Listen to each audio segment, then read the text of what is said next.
انہوں نے کہا کہ ہم ایسا سبق سکھائیں گے کہ پاکستان یاد رکھے گا، اور نو لیس دین انڈین پرائم منسٹر نے شروع کیا تھا یہ بیان بازی۔ 1.4 بلین پاپولیشن ہے، یہ ذہن میں رکھیے، اتنی بڑی پاپولیشن کو آپ خود جب ایک ہسٹیریا میں لے جائیں، ایک وار موڈ میں لے جائیں اور ایکسپیکٹیشن اتنی بڑھا دیں، تو پھر آپ کو کچھ نہ کچھ تو دکھانا پڑتا ہے بالکل اپنی۔ اس میں تھا پاکستان کو شرمندہ کرنا، پاکستان کو امبیرس کرنا، پاکستان سے توبہ کرانا۔ انٹرنلی ان پر بہت پریشر ہے کہ آپ نے یہ جنگ لڑی کیوں؟ پوری دنیا نے دیکھا کہ ایک ملک ہے جو جنگ نہیں چاہتا، دوسرا ملک ہے جو میں کہتا میں چڑھائی کروں گا۔ الحمدللہ اس ملک کے لوگوں نے، مسلح افواج نے، خاص طور پہ پاک فضائیہ نے جو جواب دیا وہ تاریخ کا حصہ بن چکے ہیں۔ جو ہمارے ویپنز آ چکے ہیں ہمارے پاس بہت ڈیپتھ کے اویلیبل ہے۔ ایسا ایگریمنٹ نہیں ہے جس کے اندر آپ کہیں گے کہ ہم پر حملہ ہوگا تو خدا نہ حملہ ہوا تو سعودی عرب بھاگ آئے گا، اور سعودی عرب پر خدا نہ خواستہ ہو تو ہم یہاں سے چلے جائیں گے، ایسا نہیں ہوتا۔ السلام علیکم ناظرین، محمد قذافی ایک مطلب پھر حاضر ہے نیا دور کے پلیٹ فارم سے۔ ناظرین آج ہمارے بڑے ہی پیارے گیسٹ ایئر کوموڈور خالد چشتی صاحب ہمارے ساتھ موجود ہیں۔ السلام علیکم خالد بھائی، کیا حال ہے؟ جی اللہ کا شکر ہے، تھینک یو سو مچ سامع۔ سر، ابھی آپریشن سندور کیا، پاکستان نے بنیاد المرصوص کی صورت میں جواب دیا، اور انڈیا نے جو منہ کی کھائی وہ سب کے سامنے، پوری دنیا کے سامنے شرمندہ ہوا۔ لیکن اس سب کے باوجود وہ دوبارہ، ان کے آرمی چیف، ان کے وزیر اعظم دوبارہ کہہ رہے ہیں کہ ہم پاکستان کو آپریشن سندور 2 کریں گے۔ کیا وجہ ہے؟ کوئی اسرائیل ان کے پیچھے ہے جو یہ سب کروانا چاہ رہا ہے؟ کیا وجہ ہے دوبارہ وہ یہ سب چیزیں کرنا چاہ رہے ہیں؟ بہت شکریہ انوائٹ کرنے کا۔ یہ ان کے کوئی پیچھے نہیں ہے، وہ خود ہی اپنے پیچھے لگے ہوئے ہیں، اور ان کے اپنے لوگ ان کی حکومت کے پیچھے لگے ہوئے ہیں کہ آپ نے جو اپریل میں پہلگام ہوا اور آپ نے کہا کہ پاکستان نے کیا ہے، اور پھر آپ نے کہا کہ ہم پاکستان کو سبق سکھائیں گے کیونکہ دودھ اور پتہ نہیں پانی اور خون اکٹھا نہیں بہے گا۔ تو یہ سارا کچھ کر کے انہوں نے خود پریشر ماؤنٹ کیا، اور انہوں نے کہا کہ ہم ایسا سبق سکھائیں گے کہ پاکستان یاد رکھے گا، اور نو لیس دین انڈین پرائم منسٹر نے شروع کیا تھا یہ بیان بازی۔ 1.4 بلین پاپولیشن ہے، یہ ذہن میں رکھیے، اتنی بڑی پاپولیشن کو آپ خود جب ایک ہسٹیریا میں لے جائیں، ایک وار موڈ میں لے جائیں اور ایکسپیکٹیشن اتنی بڑھا دیں، تو پھر آپ کو کچھ نہ کچھ تو دکھانا پڑتا ہے بالکل اپنی پرفارمنس کے ذریعے کہ ہم نے کیا کیا تھا۔ اور ظاہر ہے آپ نے نوٹ کیا ہوگا کہ اپریل میں جب یہ نعرے لگ رہے تھے ہندوستان کی طرف سے، خاص طور پر ان کے ڈیفنس منسٹر اور سب لوگ کہہ رہے تھے، تو آپ ایک وار آبجیکٹیوز ڈرا کرتے ہیں۔ آپ نے کافی وار آبجیکٹیوز کا مطلب یہ ہوتا ہے کہ اگر جنگ کریں گے تو ہم یہ ملک کو لے کر دیں گے، یعنی یہ رزلٹ لے کر دیں گے، یا یہ نتیجہ یا یہ آؤٹ کم ہوگا۔ اس میں تھا پاکستان کو شرمندہ کرنا، پاکستان کو امبیرس کرنا، پاکستان سے توبہ کرانا، سو کالڈ۔ آیا ہوئی؟ جواب ہے نہیں ہوئی، الٹا ان کو شرمندہ کرنا ہونا پڑا۔ تو اب وہ انٹرنلی ان پر بہت پریشر ہے کہ آپ نے یہ جنگ لڑی کیوں؟ پھر اگر آپ نے کوئی ٹرافی جیت کر نہیں لانی تھی تو آپ گئے کیوں تھے اس میچ میں؟ ایک بات۔ دوسرا، دنیا کو سمجھ آ گئی، دنیا اب ڈیجیٹائز ہو چکی ہے، میڈیا آپ کے ہاتھ میں ہے، موبائل آپ کے ہاتھ میں ہے۔ اب وہ زمانہ نہیں رہا جب آپ ٹیلی ویژن کا ایک چینل دیکھتے تھے، پوری دنیا نے دیکھا کہ پاکستان کہتا رہا کہ آپ انکوائری کروا لیں، ہم کنڈیم کرتے ہیں، ہم آپ کو سپورٹ کریں گے۔ ہندوستان نہیں مانا، تو جب نہیں مانا تو ڈسکریڈٹ ہوتا گیا دنیا کی نظر میں کہ ایک ملک ہے جو جنگ نہیں چاہتا، دوسرا ملک ہے جو میں کہتا میں چڑھائی کروں گا۔ تو یہ سارا کرتے کرتے آپ نے دیکھا ہوگا کہ over a period of time Hindustan نے پھر سوچا کہ ہمیں سبق سکھائے گا۔ الحمدللہ اس ملک کے لوگوں نے، مسلح افواج نے، خاص طور پہ پاک فضائیہ نے جو جواب دیا وہ تاریخ کا حصہ بن چکے ہیں، ہم کئی دفعہ ڈسکس کر چکے ہیں۔ تو یہ سارا ہونے کے بعد اب ایکسٹرنلی بھی ڈسکریڈٹ ہو گئے۔ اب آپ نے دیکھا پریزیڈنٹ ٹرمپ کتنے غصے میں رہتے ہیں، ان کے ویسٹ اس طرح نہیں بیہیو کر رہا، رشیا ان کی باتیں اس طرح نہیں مان رہا، چائنا سے بھی انکمفرٹیبل ہو گئے۔ تو ایک پولیٹیکل ڈپلومیٹک آئسولیشن میں ہندوستان گیا ہے، دونوں طرف سے، ایک ملٹری بھی اور ڈپلومیٹک بھی۔ اب لوگ پوچھ رہے ہیں کہ ہم نے پھر کھویا کیا، پایا کیا؟ تو اس کو سیٹسفائی کرنے کے لیے آپ نے دیکھا ہے کہ روزانہ ان سے پولیٹیکل لیڈرشپ سے نعرے لگوائے جا رہے ہیں، کچھ نہ کچھ بڑھ کے لگا دیں۔ ہندوستان کی جو فورسز ہیں وہ بڑی پروفیشنل ہیں، میں بڑی عزت کرتا ہوں ان کی۔ 78 سالوں میں انہوں نے کبھی پالیٹکس میں حصہ نہیں لیا، پولیٹیکل لائن کو ٹو نہیں کیا، انہوں نے پولیٹیکل ایجنڈے کو کبھی نہیں کسی کو فالو کیا۔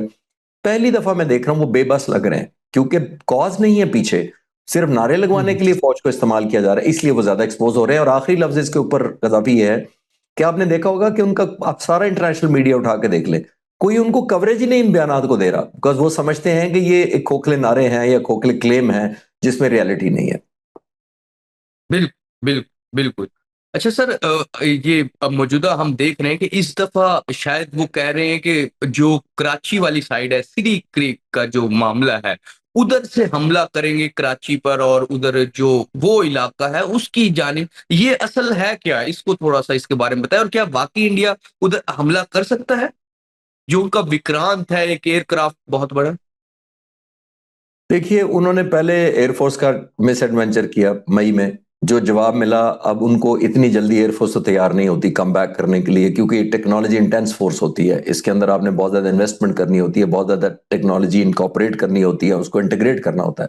تو ایئر فورس تو 3-4 مہینوں میں نہیں کہہ سکتے کہ ہم ایک نئی فورس بن کے اور اتنی لیتھل یا اتنی خطرناک ہو گئی ہے کہ وہ پاکستان کو سبق سکھائے. انشاءاللہ ایسا نہیں ہوگا. اب انہوں نے سمجھا کہ ہم سمندر کی طرف تھریٹ کرتے ہیں، کیونکہ زمین پر بھی ان کے آنے کی ہمت نہیں ہوئی. سمندر پر دیکھا انہوں نے، ہسٹری گواہ ہے. یہ سر کریک جو آپ پرٹیکولرلی پوچھ رہے ہیں، یہ سر کریک وہ علاقہ ہوتا ہے جہاں پر دریا جا کر سمندر میں ملتا ہے. یہ تھوڑا دلدل کا علاقہ ہوتا ہے، یعنی کہ سافٹ گراؤنڈ ہوتا ہے اس کے اوپر، اور انڈیا نے اپنے اپنے کلیم کرتا آ رہا ہے شروع سے کہ سر کریک کے پر بھی ہمارا کچھ پورشن، ہمارا حق ہے. اس میں اپر ریور اور ڈاؤن ورڈ ریور کی ایک وہ ٹرم ہے، میں آپ کے ویورز کو اس طرح بور نہیں کرتا ڈیٹیلز میں جا کر. لیکن یہ کوئی 90 کلومیٹر پھیلی ہوئی وڈتھ ہوتی ہے جس کو سر کریک کا ایریا کہتے ہیں. ہندوستان نے بنیادی طور پر یہ ایک نیا شوشہ یہ چھوڑا ہے کہ پاکستان کو یہ فوکس کیا جائے کہ ہم سمندر کی طرف بھی آئیں گے، تو سمندر کی طرف بھی آ کر دیکھ لیں. آپ نے وکرانت کا پوچھا ہے، تو پاکستان کی نیوی ہندوستان کے وکرانت کو ناک آؤٹ کرنے کے لیے، ٹارگٹ کرنے کے لیے الحمدللہ تیار تھی. پاک فضائیہ کی طرف سے میں آپ کو کنفرم کر سکتا ہوں کہ پاک فضائیہ کا ڈیڈیکیٹڈ فلیٹ ہمارا تیار تھا، جس نے ٹارگٹ کرنا تھا وکرانت کو انشاءاللہ تعالی. جب بھی وہ آیا تو اس کو نکلنے نہیں دیں گے. دوسرا آخری پوائنٹ اس کے اوپر یہ ہے کہ اگر وہ سمندر کی طرف کھول رہے ہیں، تو آپ نے D G S P R کا بیان دیا ہے، تو انہوں نے کہا کہ ہم مشرق کی طرف سے آپ سے شروع کریں گے، اس کی طرف سے آپ پر شروع کریں گے. جس کا مطلب یہ ہے کہ ہندوستان نے جب بھی ہم پر جنگ مسلط کی ہے، ان کا ویسٹرن سائیڈ ہے وہی تھریٹ ہوتی ہے، کیونکہ پاکستان کا بارڈر ادھر ملتا ہے. ہماری اسٹریٹجک ڈیپتھ بھی اتنی نہیں ہے، تو ہندوستان زیادہ پہنچ دکھا لیتا ہے. ان کی تقریباً 1000 میل سے بھی زیادہ ہے. تو اتنی بڑی ڈیپتھ کو ٹارگٹ کرنے کے لیے وہ جو ان کی ایسٹرن سائیڈ ہوتی ہے وہ ہمیشہ سیف رہتی ہے، یعنی ادھر انڈسٹری بھی گرو کرتی ہے، ادھر اکنامک ایکٹیویٹیز بھی ہوتی رہتی ہیں، ادھر سوشل ایکٹیویٹیز بھی ہوتی ہیں. پھر اسٹریٹجک ویپنز ان کے یا ایسا کوئی ماڈرنائزیشن ان کے ایسٹس ہوتے ہیں جو ایئر فورس کے ہوں یا آرمی کے ہوں، میزائلز ہوں، وہ پیچھے لے جاتے ہیں کہ جہاں تک پاکستان کی ریچ نہ ہو. تو یہ فرسٹ ٹائم بہت ہی اپروپریٹ تھریٹ بیک کیا ہم نے کہ ہم وہاں سے شروع کریں گے، کیونکہ ہماری ریچ تو ہے پورے ہندوستان میں. تو آپ اسٹریٹجک ڈیپتھ کو شرنک کیا ہے پاکستان نے، جو کہ بہت اچھا موو ہے. بالکل بالکل سر. جو بھارتی آرمی چیف ہے، انہوں نے، ان کا ایک بیان ہے کہ ہم پاکستان کو نقشے سے مٹا دیں گے. اتنی سینئر پوزیشن پہ ہو کر کیا اس طرح کوئی آرمی چیف بیان دے سکتا ہے؟ جو پوسیبل نہیں ہے جو چیز. اور کیوں اتنا وہ واویلا کر رہے ہیں سب کا؟ اس کا پارشل جواب میں نے پہلے سوال میں آپ کو دیا کہ ان پر پریشر بہت ہے پولیٹیکل گورنمنٹ کا. ان پہ بہار میں الیکشن ہونے والے ہیں. بہار بہت بڑا صوبہ ہے، بائی دا وے میں آپ کو بتاتا چلوں کہ وہ تقریباً 13 کروڑ اس کی پاپولیشن ہے، اس میں 7 کروڑ ووٹر ہیں. ہمارے پنجاب کے صوبے سے بڑا صوبہ ہے ان کا، تو بڑا میٹر کرتا ہے ان کا الیکشن. یہ دیر میں تقریباً آپ نوٹ کریں کہ 10% آف انڈیا ہے، یوں سمجھ لیں. تو یہ سارا کرنے کے بعد ان کو بہت زیادہ پریشر ہے کہ کچھ نہ کچھ ایسی پرفارمنس دکھائیں، کوئی ایسی ٹرافی دکھا دیں ہم کہ ہم بھی میچ جیت کر آئے ہیں. وہ ممکن نہیں ہو پا رہا. تو آرمی کو یا نیوی کو یا ایئر فورس کو یوز کر کے اس طرح کی پولیٹیکل یا ملٹری مائلیج لی جا رہی ہے اپنے پولیٹیکل موٹیو کی. یہ وہ دنیا نہیں رہی اب کہ دنیا آپ کی باتوں کو یقین کرے گی. اب بہت زیادہ چینج آ چکی ہیں اور بہت زیادہ اب ایڈوانسمنٹ ہوگی. اب ایسا نہیں ہوگا. بہت ٹرانسفارمیشن ہوئی ہے. اب ہندوستان کو ریلائز کرنا چاہیے کہ ڈیجیٹل کا زمانہ ہے. اب وہ نہیں ہوتا کہ یہ آپ اس طرح کریں. تو یہ اب ڈائنامکس بدل گئے ہیں. اب انشاءاللہ تعالیٰ اگر اس طرح نیوی کی طرف سے آئے یا کسی اور طرف سے بھی آئے تو بہت بفٹنگ جواب دیں گے. بالکل بالکل سر. آخری کوشچن میرا یہ ہے کہ جو D G S P R ہیں، انہوں نے جو یہ نقشہ سے پاکستان کو مٹا دینے کی جو جواب دیا ہے، ان کا یہ کہنا ہے کہ ہم اس دفعہ بھارت میں گھس کے ماریں گے. تو کیا واقعی جو پاکستان کے D G S P R نے کہا ہے اس میں کتنی سچائی ہے، اور ہم کس طرح انڈیا میں ہم گھس کر ان کے جو ٹارگٹس ہیں ان کو اچیو کر سکتے ہیں؟ دیکھیے، گھس کے مارنے کا مطلب یہی ہے کہ ہماری اسٹریٹجک ڈیپتھ، جو ہمارے ویپنز آ چکے ہیں ہمارے پاس بہت ڈیپتھ کے اویلیبل ہے. اب وہ نہیں، جیسے میں نے کہا سرفیس ٹو سرفیس میزائل جو ہمارے پاس ہے وہ بہت لیتھل ہے، اور وہ بہت زیادہ ظاہر افیکٹو بہت زیادہ ہیں اور بہت زیادہ ایکوریٹ ہے، اور جیمنگ ان کو بڑا مشکل ہے، ان کو انٹرسپٹ کرنا بڑا مشکل ہے. تو جس کا مطلب یہ تھا کہ ہم سیکیورلی اپنے ویپنز کو پہنچا پائیں گے.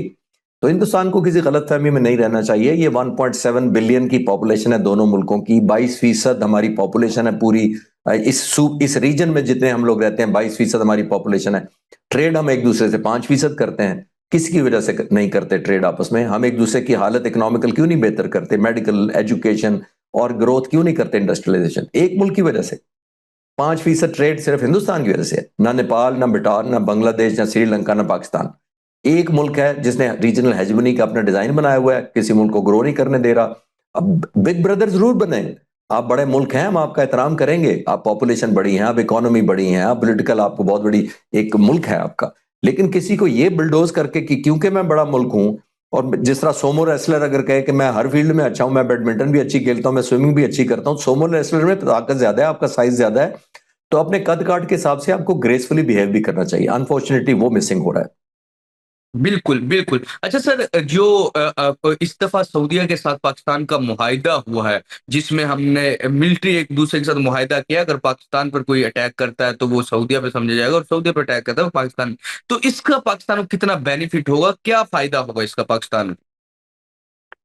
دیکھیے یہ کوئی ایسا ایگریمنٹ نہیں ہے، آپ کے ویورز کو میں کلیئر کرتا چلوں کہ ایسا ایگریمنٹ نہیں ہے جس کے اندر آپ کہیں گے کہ ہم پر حملہ ہوگا تو خدا نخواستہ حملہ ہوا تو سعودی عرب بھاگ آئے گا، اور سعودی عرب پر خدا نخواستہ ہو تو ہم یہاں سے چلے جائیں گے. ایسا نہیں ہوتا. یہ پیس ٹائم میں آپ نے کیپیسٹی بلڈ کرنی ہوتی ہے ایک دوسرے کی، جس کا مطلب ہے کہ آپ ویلیو ایڈ کریں پیس ٹائم میں، تاکہ آپ رسپانس دیتے وقت آپ ایک دوسرے کی طرف نہ دیکھیں. پاکستان کی جو فورسز ہیں، آرمی ہو، نیوی ہو، ایئر فورس ہو، ہماری انڈیا اسپیسیفک ہے. ہم نے کوئی ریجنل ہیجمنی یا پورے علاقائی ڈیٹرنس کے لیے تو فوج نہیں بنائی ہماری. ہمارا تو انڈیا اسپیسیفک ہے کہ جب ہم پہ حملہ ہوا ہماری فورسز جواب دیں گی. تو پیس ٹائم میں کیپیسٹی بلڈ کرنا چاہیے. اگر سعودی عرب ہماری ریئل معنوں میں ہیلپ کرنا چاہتا ہے تو ہماری اسٹرینتھ، میں پرٹیکولرلی کوئی کہہ رہا کہ کون سے ایریاز کو، وہ تو ظاہر ہے پالیسی میکرز یا لیڈر بہتر سمجھتے ہیں کون سی، لیکن یہ پیس ٹائم میں کیپیسٹی بلڈ کرنی چاہیے. کیونکہ یہ جو جہاز اور دوسرے ہوتے ہیں وہ تبھی کارگر ہوتے ہیں آپ نے وار ٹائم سے پہلے نہ صرف انٹیگریٹ کیے ہوں، ان کو انڈکٹ کیا ہو، انٹیگریٹ کیا ہو، پیس ٹائم میں ریسلز کی گئی ہوں، وار گیمنگز کی گئی ہو، لیسن ڈرا کیے گئے ہوں، اور امپلائمنٹ سٹریٹجیز پہلے سے طے ہوں، تبھی فائدہ ہوگا. تو انشاءاللہ اللہ بہتر کرے گا. جب بھی ان کے درمیان کوئی کلیبریشن اور بڑھتی ہے تو میننگ فل پیس ٹائم کے اندر ہوتا ہے، نہ کہ جنگ شروع ہونے پہ جو پرسیپشن لوگوں کے ذہن میں ہوتی ہے کہ ہم ایک دوسرے کے لیے بھاگے جائیں گے اور جا کر کنٹرول سنبھال لیں گے. تو میرا خیال ہے پیس ٹائم زیادہ فوکس کرنا چاہیے تاکہ اپنی کیپیسٹی بلڈ کریں، اور انڈیا کو سعودی عرب باز رکھے، کیونکہ اس کے تقریباً 28 لاکھ لوگ وہاں پہ مزدوری یا جابز کرتے ہیں مختلف طرح کے. تو انڈیا کا بہت بڑا سٹیک ہے سعودی عرب کے ساتھ، تو سعودی عرب بالکل اپنا بہت زیادہ رول پلے کر سکتا ہے. بالکل سر، ایک شارٹ سا آنسر اس کا میں چاہتا ہوں کہ جس طرح پچھلی دفعہ پاکستان کے پاس PL-15 تھا جو چائنا سے پاکستان کو ملا تھا، اس دفعہ اگر وار ہوتی ہے تو پاکستان کے پاس اکوپمنٹ کون کون سے ہیں امپورٹنٹ جو ہم یوز کر سکتے ہیں اس سب میں؟ ابھی تو میں شیئر نہیں کر سکتا ڈیٹیلز کہ پاک فضائیہ کن چیز میں کام کر رہی ہے، بٹ یہ ضرور میں شیئر کر سکتا ہوں کہ پاک فضائیہ ماڈرنائزیشن کی کنٹینیوشن میں بہت کچھ کر رہی ہے. ہم یہاں رکے نہیں ہیں، یہ میں کنفرم کر سکتا ہوں. یہ نہیں ہوا کہ ہندوستان کو ہم نے یہ شکست دیا یا اتنا زبردست رسپانس کیا تو اس کا مطلب ہے ہم جس کو کہتے ہیں نا اب اس کے بعد سلیپ اوور کریں یا سو جائیں، ایسا نہیں ہے. اسی سپیڈ پر جاری ہے.